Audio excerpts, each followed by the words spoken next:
The Wind Power Density Interactive Calculator helps engineers analyze wind energy potential at any location by calculating power density and other critical parameters. This calculator has 6 calculation modes available through a drop-down menu.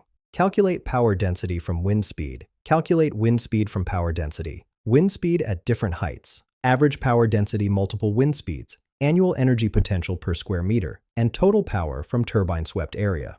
For this demonstration, I've selected Calculate Power Density from Wind Speed. The input fields include wind speed in meters per second, air density in kilograms per cubic meter with a default of 1.225, power density in watts per square meter, initial height and target height in meters, surface roughness length with a default of 0.03, 3 wind speed entries with corresponding frequency percentages, capacity factor defaulting to 35%, swept area in square meters, and turbine efficiency defaulting to 40%. Let me walk through a calculation using 10 meters per second wind speed and standard air density of 1.225. After clicking Calculate, the results show power density of 612.50 watts per square meter, kinetic energy density of 61.25 joules per cubic meter, annual energy potential of 5365.50 kilowatt-hours per square meter per year, wind resource class 6, outstanding, and site assessment showing suitable for commercial wind development.